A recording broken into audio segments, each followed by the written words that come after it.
saklolo sa gitna ng dilim at malakas na ragasa ng lagpas-taong baha. Yan ang umalingaw-ngaw sa bahagi ito ng Barangay Iraya Sur sa Uwas Albay kagabi. Ayon sa uploader, marami ang natrap sa kanilang bahay sa biglaang taas ng tubig. Update today, guys. Nangangatog na rin sa lamig ang residente ito sa Pulangi na naghihintay ng tulong habang nasa bubong ng kanyang bahay. Dahil sa dami ng nangangailangan ng tulong, di na magkanda-ugaga ang rescuers na nagkakasa ng kabi-kabilang operasyon.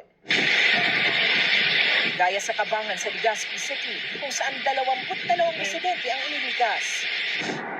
Buwis-buhay ding sinuong ng ilang residente ang malakas na agos ng tubig na umakyat sa madulas sa metal railings ng tulay para makatawid. Katakot-takot na ragasabi ng tubig ang naranasan sa Barangay Bonbon sa Libon. Kaya ang ilang residente nagsiakyata na rin sa bubong.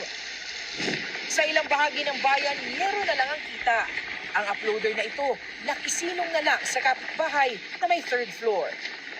Ang Biak na Bato Bridge hindi na rin mapapakinabangan dahil nawasa.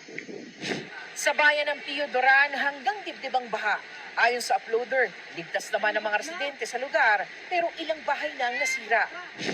Sa Ginobatan, hindi lang sa baha lumubog ang bayan, kundi pati sa buhangin at mga bato na galing sa Bulkang Mayon. Bumigay rin ang tulay na nagdudugtong sa mga bayan ng Tiwi at Malinaw. Kabi-kabila rin ang naitalang landslide sa probinsya. Sa Ligao City, isang 36 anyos sa lalaki ang natabunan.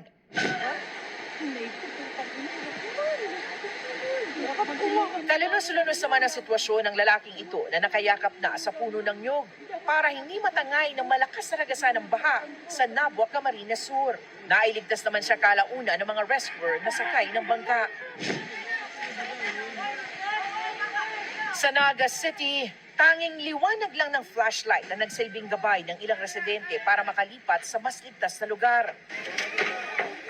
Kahit pa madulas, buwis-buhay nilang tinawid ang mga bubong na yero para makarating sa third floor ng isa sa mga bahay. Di na, ayan ang ilaw. Ayan ilaw, di. Kasama sa mga inilikas ng ilang bata at isang sanggol na isinakay pa sa batsa. Hindi rin nakaligtas sa baha ang Naga Metropolitan Cathedral. Sa Barangay San Jose sa bayan ng Pili, ang mga rescuer halos anuri na habang lumalangoy sa ragasan ng tubig para mailigtas ang mga natrap na residente. Atak! Atak! Atak! Oh, dandan! Dandan! Isa-isa ring sinasagip ang mga residenteng lumikas sa bubong dahil sa taas ng baha.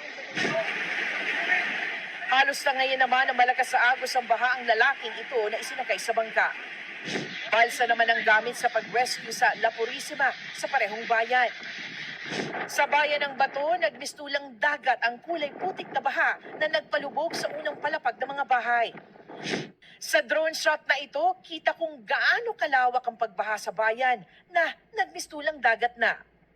Left side, hawak sa lifeline. Sa gitna ng hagupit ng Bagyong Christine sa Sorsogon, isang babaeng malapit ng mga anak ang sinagip ng Philippine Red Cross. Isinagay siya sa stretcher habang tinatawid ang rumaragasang baha.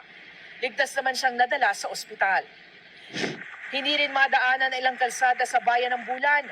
Ang dalawang lalaking ito, isinagay ng isang aso sa icebox para mailigtas. Sa gitna ng